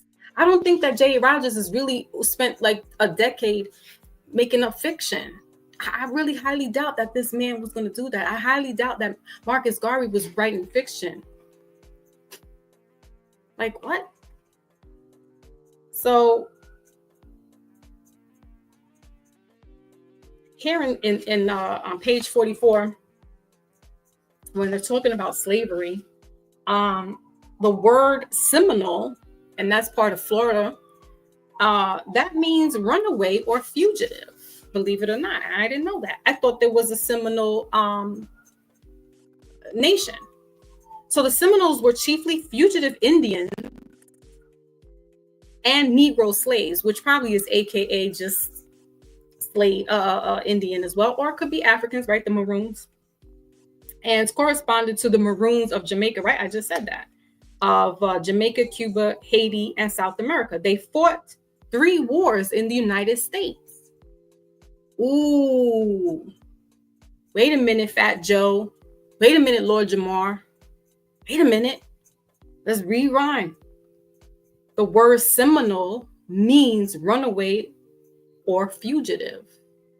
The Seminoles were chiefly fugitive Indian and Negro slaves and corresponded to the Maroons of Jamaica, Cuba, Haiti, and South America. They fought 3 wars with the United States. Wait a minute. See what I'm saying? The conversation has to go another 180 again, because you could move the goalposts to be like, oh, well, the blacks, we did everything. We made music great, because they always go to the music. We made the clothes look good. Yeah, yes. What else? That's it. You got jazz and hip hop, R&B. You wear the fly gear that New York did, Harlem specifically, the Bronx and Brooklyn. That Southerners, I remember going to Virginia in 93, and they were at least a couple of years behind me. I'm wearing the Bugs Bunny Jordans. They like, yo. So we set the stage. But what else? What else did hip hop do? Did it open up schools? Did it open up grocery stores? Did it open up banks? They teach it in colleges now. Whoop-de-whoop. But what else? I'm talking economics, housing, Sure, Fat Joe has a name over there by where he lives in the Bronx. What else? He has a sneaker shop in Amsterdam or wherever it's. We call it the Washington Heights area in Manhattan, but his prices are astronomical. Nobody's paying $2,000-$3,000 for them sneakers, Joe. And notice he didn't have it in the hood. He went to Manhattan, where over there where the hospital is at, that, you know, it's a different economic social status.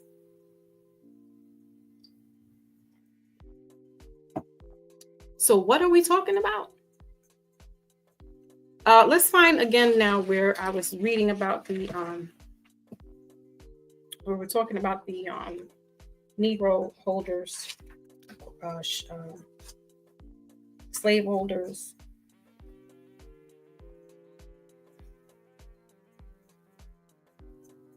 Because nobody really wants to hear the truth. The truth actually hurts. And that's why they would rather be sugar-coated with lullabies and shiny things than to really hear the truth of, we stood toe-to-toe with the colonizers. We fought these wars. Yes, Haiti is noted for their Revolutionary War. However, maybe 100 years before that, the Jamaican War. But it doesn't matter. It doesn't matter who came first, the chicken or the egg. The fact of the matter is that they all stood toe-to-toe with each other, regardless of the complexion. And most of them were probably darker complected. It wasn't until the colonizers during that 18th, 19th century, right, or even the 17th centuries, did this, you know, hard R to the women. The indigenous women and the African women, that you will have a lighter skinned child, and that gets whited out through generation after generation. That's why I said, don't listen. The King of England, Charles, and them, you start shaking their family tree, and you got a lot of melanated people way back in the days that they don't want to talk about, but they know. So we're not playing those games today. We're not.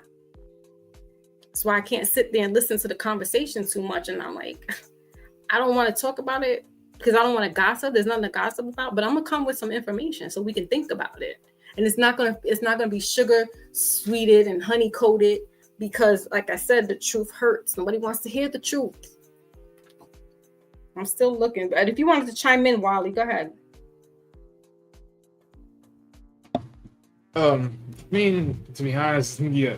I mean, I have nothing more to say on this one. It's like, I'll just let it be what it is. Right. Okay, so let's go back again to slavery. We're coming out of J.A. Rogers' book, page 18. The word slave was originally applied to white people. For those that don't know, but those that do know, you know. So why are you playing their game? Why are you playing their game? Again, the word slave was originally applied to white people. It comes from Slav, a Russian people captured by the Germans. And they brought those people over here because they were the first slaves.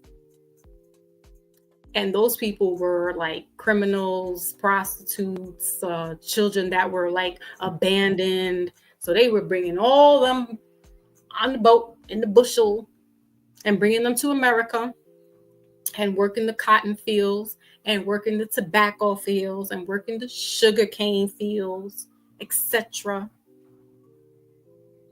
And they started dying off. They weren't used to this tropical island. They weren't used to that type of, unless they were up north, they could probably thrive a little better. So yeah, you had some people in Massachusetts, but don't get it twisted. If Brother Maybach's here, chime in.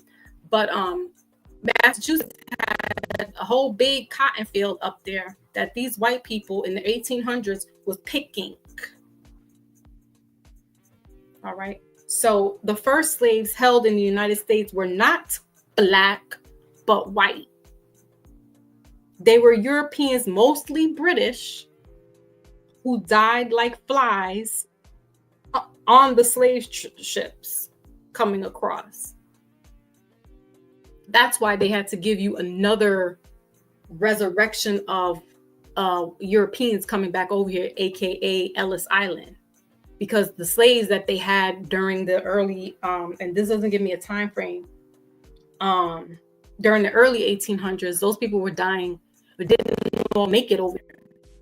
So they had to put the whole, let's do this Ellis Island thing, because we need more of these Europeans, we need more slaves, because the blacks is free now. We can't really run the okie doke with them because they got certain laws in place now, although they did the trick bag, but they knew that the free black slave, it wasn't as easy to keep them in captivity. So they had to do another white resurrection of slaves and put these white people over here doing the Industrial Revolution. Like, let's stop playing games. In Virginia, white servitude was for a limited period, but was sometimes extended for life. So still white slaves, or they made them servants. White children were kidnapped in the British Isles at the rate of several thousand yearly in the 17th and 18th centuries. I just said that. They were taking these kids, working them. Why? Because an older person is going to fall apart, right? They, whatever ailments, but they can work a kid like they work a horse. And if it wasn't certain laws put in place, they'd probably get the kid as soon as they were 4 years old, picking cotton and tobacco and you have it, you name it, orange groves and what the fuck. Okay. So where were we?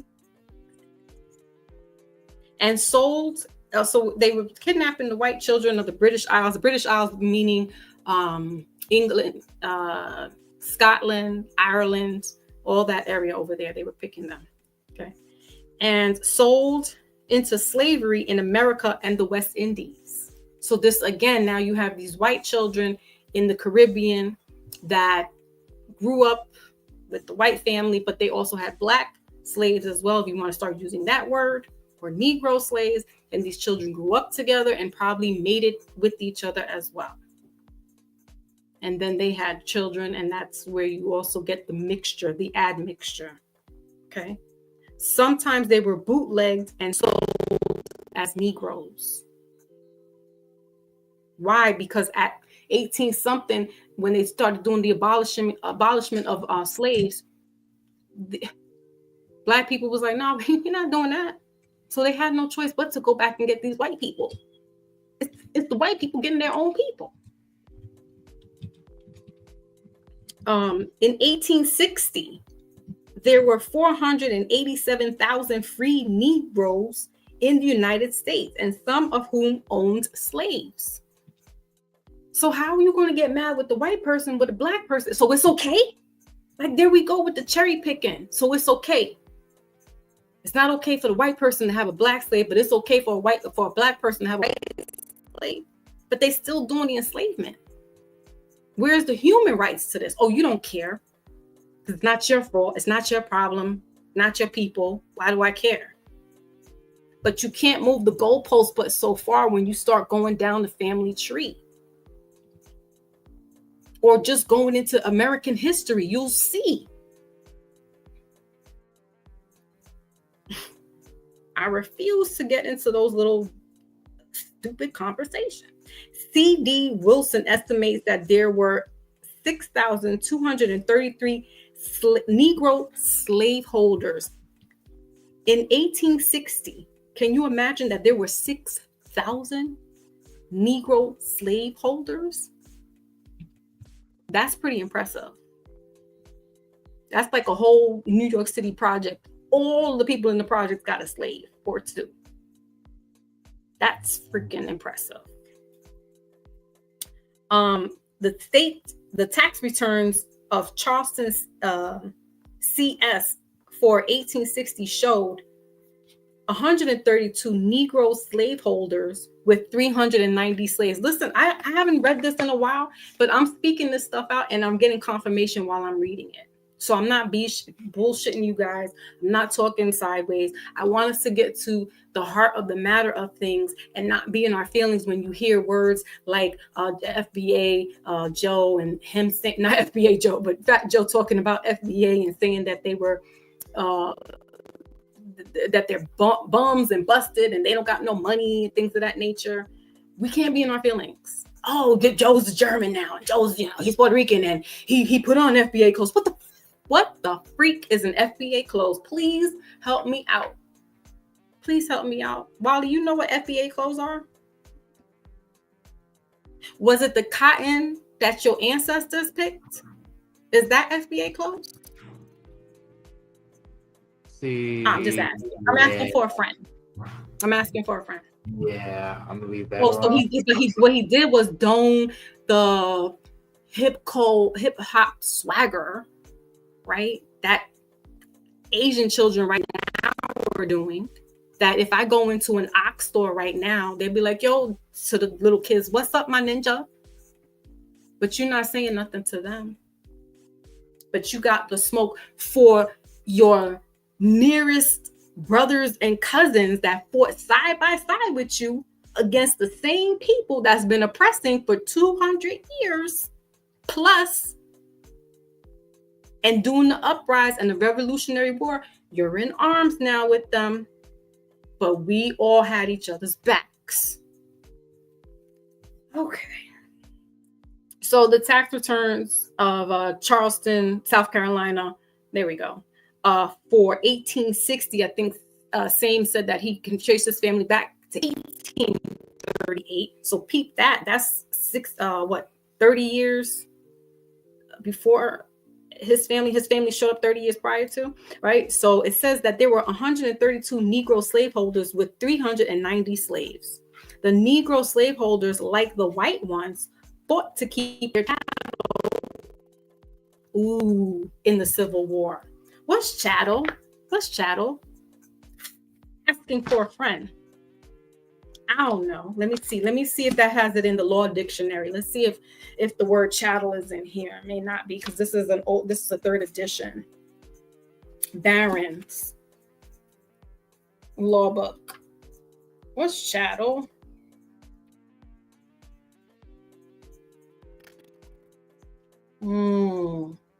So the white, let me get this straight again. We're mad because the white slaveholders was holding on to you for chattel, but you were doing the same thing and you did it first. Where'd you think they learned it from?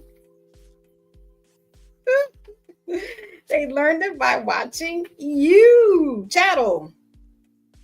All right, we got chattel paper, chattel mortgage. So reading out of it, it says a conveniency of some present legal or equitable rights in personal property. So you were personal property. So the Negroes had their black and white slaves and fought to make sure that they stayed as slaves during the Civil War. What are we talking about here? Tomatoes? What are we talking about?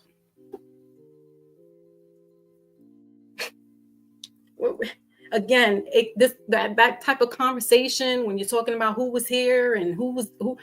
No, I don't know who really said that Puerto Ricans started hip hop, because none of them, except for the agents, said this.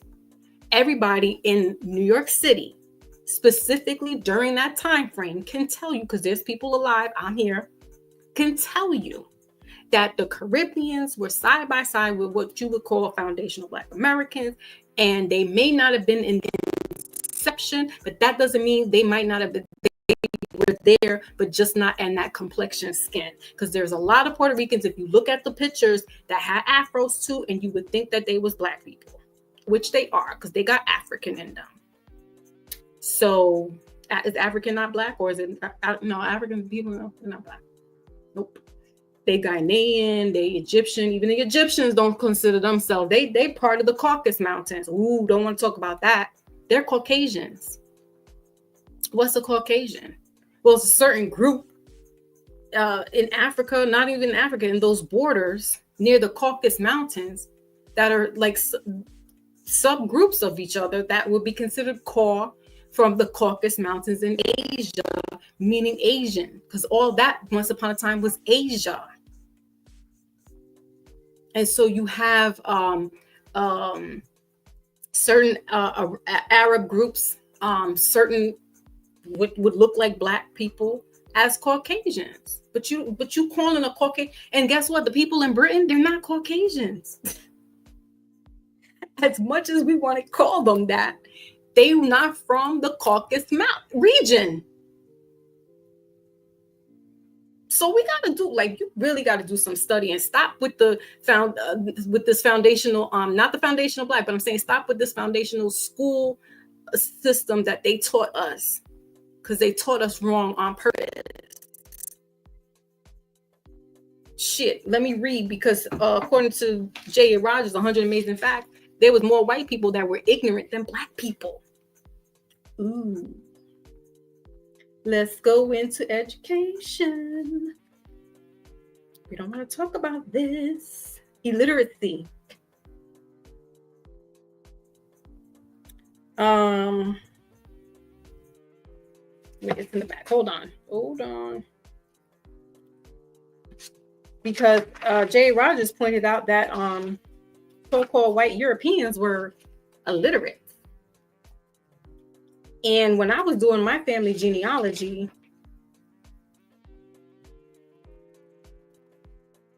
my people could read and write. So how about them apples? Okay. Such a shame. But yeah, I'll find it when it'll surface. Oh, here it goes. The various U.S. Census reports consistently showed that Afro-Americans are longer lived than white Americans. In 1900, there were 837 whites who had reached the age of 100. Okay, that's talking about their age, but where is it that they were talking about the education? But yeah,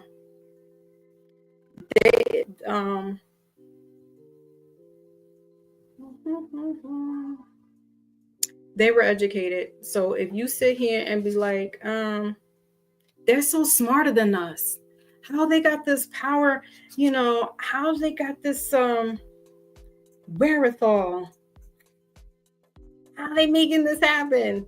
They were dumb. They're just watching you, and they saw how you Moors was doing it, and they said, oh, word, bet. They couldn't read and write, right? And when we do our homework about what the Moors did in Spain, apparently they couldn't even bathe themselves correctly. So why are we still talking about them being powerful? It's only a group, and it's 1%.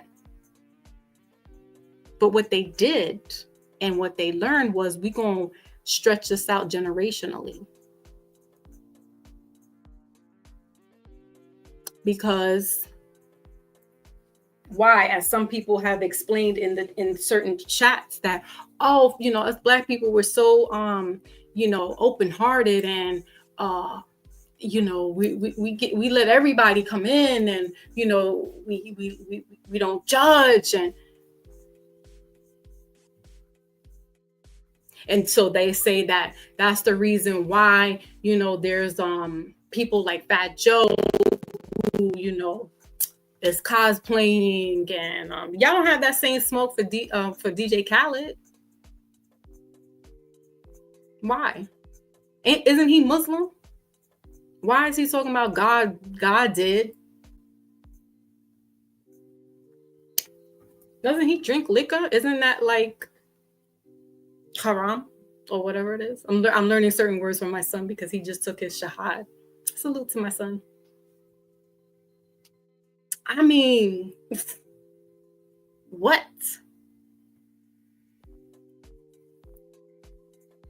So if you're gonna come at one, you better come at them all. Not cherry pick. It's stupid at this point. When you do your due diligence and you read, you know that you were the mighty people.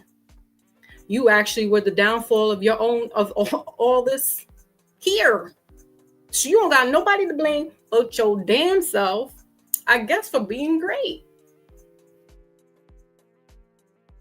Because you showed them how to whip on people. You showed them how to do this slavery. You did that.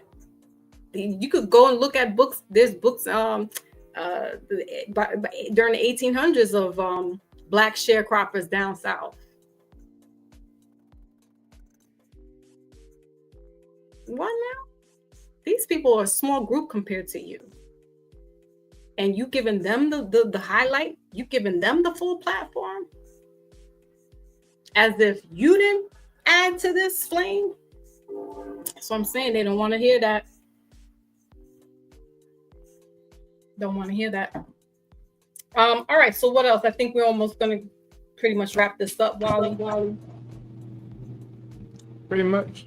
What do you think about Trump coming into election and being, president in about 2 weeks?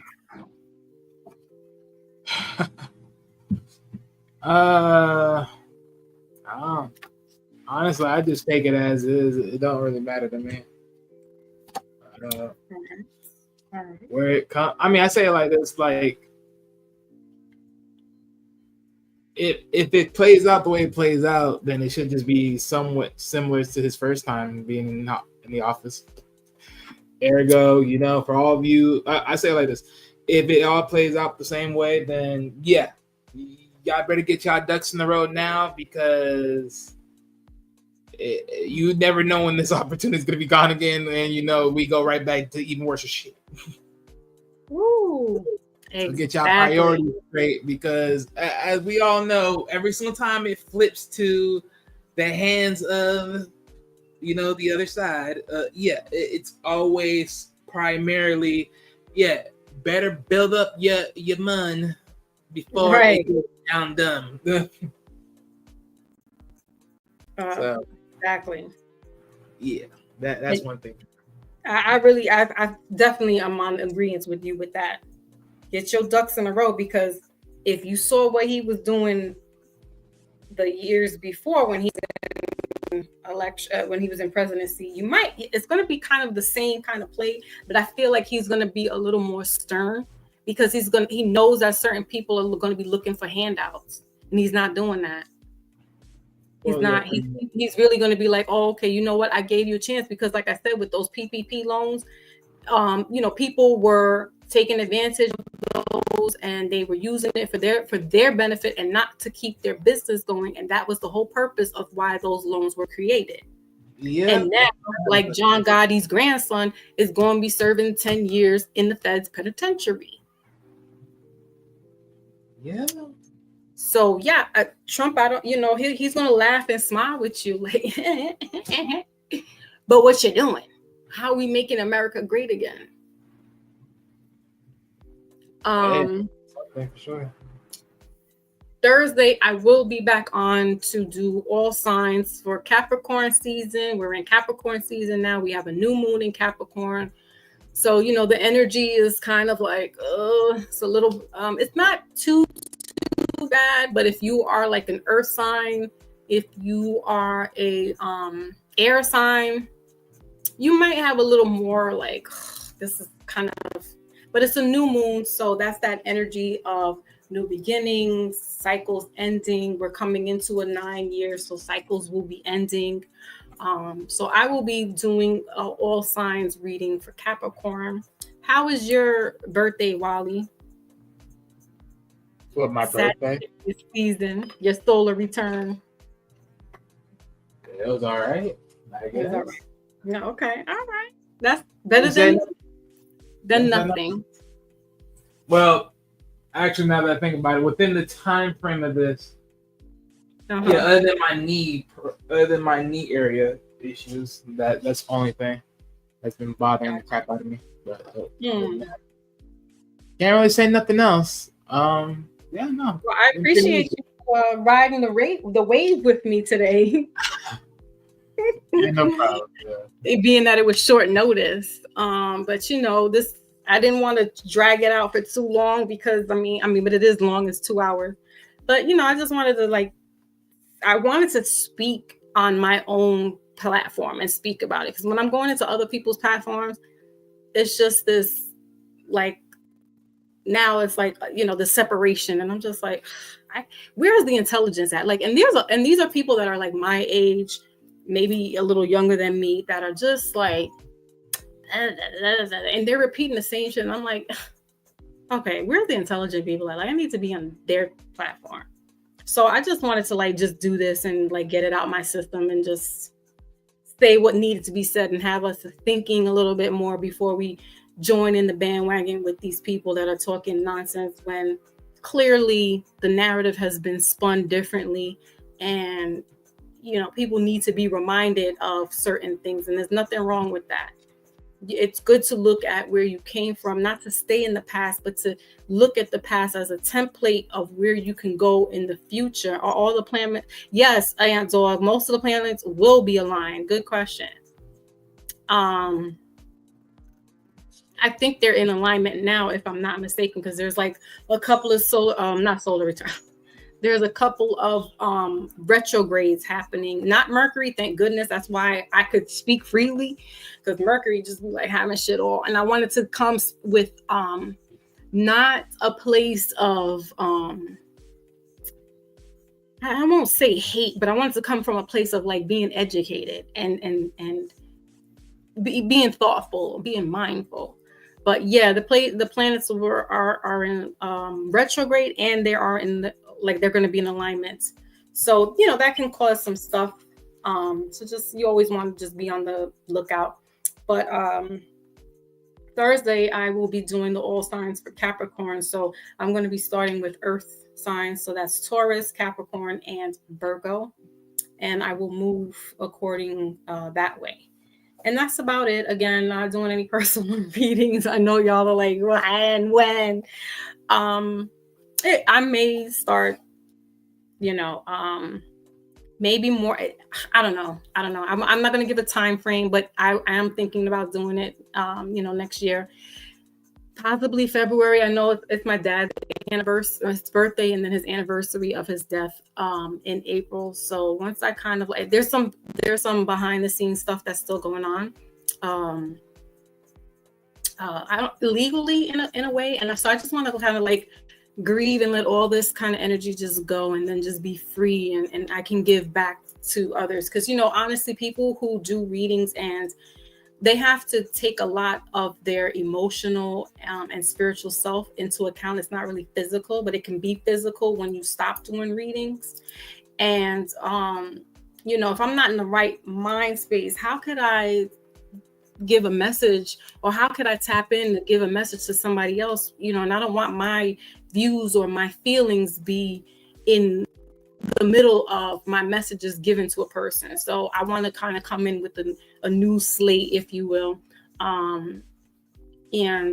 So just look out for that. Definitely look in the community section. And if you are on my Instagram, I post up there as well. But definitely more in the community section of YouTube, because I post a little bit more there than I do. Sometimes I'm not as diligent with Instagram. It'll take me 2 or 3 days to get back. And Dog says I need it. I know. What I may do is do mini readings, since I haven't done that in a while. I may do that after the new year and whatever. Come online and you guys could do mini readings. I don't know, but we'll see, because that can be a lot. Honestly, I am done with the draining of it's just, when you're a person in the servitude of others, it can be very draining and daunting. And I'm preserving as much energy as I can, just because it's wicked out here, and wild west type shit. But yeah, definitely, guys, come back on Thursday at 11 a.m. Eastern Standard Time, where I'll be giving everybody, it's a general reading, so you take it how it fits in for you. You want to look into your moon sign. You want to look at where your rising sign is, where your Venus is, so that it can make sense with the whole reading, not just your sun sign, not just Capricorn. You got to look at, what moon is for you and what your Venus is. So these messages can make a little more sense, and it will kind of feel like a personal reading in that regard. So that's what I'm giving y'all for right now. But definitely check the communities page. I thank you, Ant Dog, for being in the chat. Sam Cook, I keep calling him Sam. Who else was here? So that was it. Just a few little passive buyers. And those that are catching the replay, again, salute to everybody, the new subscribers. I thank you. Don't forget to, like this video if it's resonating for you. When you're hearing the replay. And that's it, y'all. I appreciate everybody. Thank you. Catch you on the flip side. Peace.